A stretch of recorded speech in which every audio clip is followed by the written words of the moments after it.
एक महीने की नई बिहार की जो सरकार है वो हुई है और कैबिनेट का कल बैठक हुआ, कई मुद्दों पर मुहर लगी। कैसे देखते हैं इसको अजीत जी?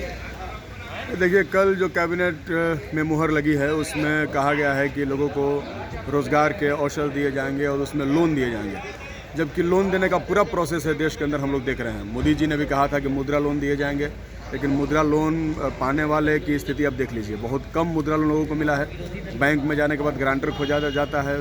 लोन देते समय तो लोन की घोषणा करते समय तो सरकारें कहती हैं कि हम गारंटर रहेंगे, लेकिन बैंक में जाने के बाद कोई गारंटर नहीं मिलता है। इसलिए इसके पहले भी जो स्टूडेंट क्रेडिट कार्ड के लिए लोन नीतीश कुमार ने देने का बिहार की सरकार ने घोषणा किया था, वो भी पूरी तरीके से फ्लॉप साबित हुआ है। वो आमतौर पर जिन लोगों को मिलना चाहिए उन लोगों को लोन नहीं मिला, लेकिन ये लोन देने की बात कर रहे हैं, जबकि वादा तो हुआ था नौकरी देने का।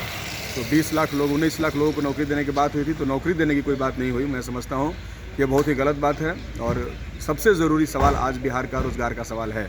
इसलिए कैबिनेट की मीटिंग में नौकरी का सवाल महत्वपूर्ण सवाल होना चाहिए था। ये कहीं से भी नहीं दिख रहा है कि लोगों को नौकरियां दी जाएंगी।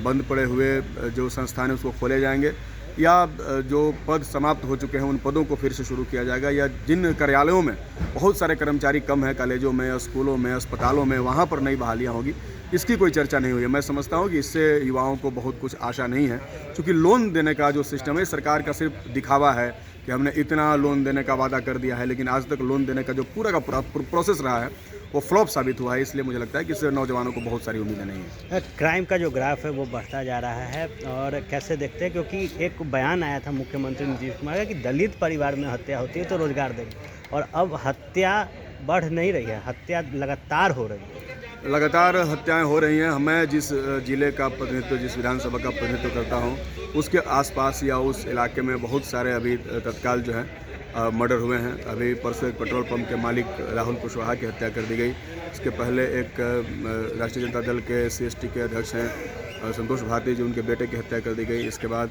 एक और लाल बाबू जी पर गोली चला दिया गया। तो लगातार हत्याएं हो रही हैं, हत्या करने की कोशिश हो रही है, अपराध बढ़ा है। ऐसा लग रहा है कि बिहार में कोई सरकार नहीं चल रही है, बल्कि अपराधियों की सरकार बिहार के अंदर चल रही है। पूरा अपराधी बेलगाम घूम रहे हैं। प्रशासन जो है वो अपराधियों को रोक पाने में असफल साबित हो रहा है। तो ये अपराध का सवाल एक बहुत ही बड़ा सवाल है, और निश्चित तौर पर बिहार में अपराधियों की सरकार हमें लग रहा है कि चल रही है। उसको पकड़ने और उस पर कार्रवाई करने की सरकार की कोई ठोस रणनीति दिखाई नहीं दे रही है। बिहार के आपके सहयोगी दल हैं कांग्रेस, उनके जो विधानमंडल के नेता हैं, उन्होंने मुख्यमंत्री को चिट्ठी लिखी है और कहा है कि शराबबंदी को अब खत्म करना चाहिए। जिस तरीके से बिहार में शराब का बिक्री हो रहा है, क्या इस बयान को आप कैसे देखते हैं? ये तो उनका बयान है, उस पर तो मैं कोई टिप्पणी नहीं करूंगा, लेकिन एक बात तो ज़रूर है कि जिस तरीके से शराबबंदी हुई, जिस उम्मीद और भरोसे के साथ कि बिहार को स्वस्थ बना दिया जाएगा, शराब मुक्त बना दिया जाएगा, मुझे लगता है कि वो बहुत 100% असफल है। बिहार में शराब धड़ल्ले से बिक रहा है, सबको पता है। माफियाओं के साथ प्रशासनिक अधिकारियों का गठजोड़ है, ये भी स्पष्ट दिख रहा है। लगातार जो है शराब के मामले में निर्दोष लोग फंसाए जा रहे हैं, और बड़े बड़े माफियाओं का इस बहुत बड़े शराब के रैकेट में उनका हाथ है। बड़े बड़े लोग इसमें जुड़े हुए हैं, कई सारे सफ़ेद पोश भी होंगे। इसकी जांच होनी चाहिए कि क्यों बिहार में ऐसा हो रहा है।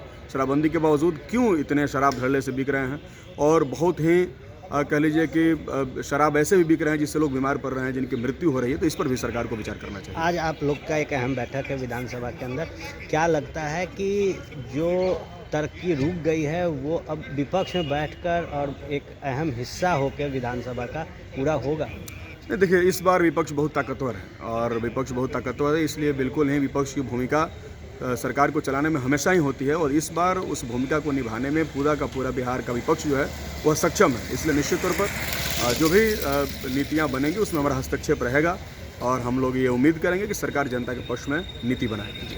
तो ये थे अजीत कुशवाहा, डुमराव से, मालेकोटा से विधायक बने हैं, और साफ तौर पर जो बिहार की सियासत इस वक्त चल रही है उन तमाम जो सवाल थे उसका बेबाकी से जवाब दिया। बने रहे फर्स्ट बिहार के साथ। धन्यवाद।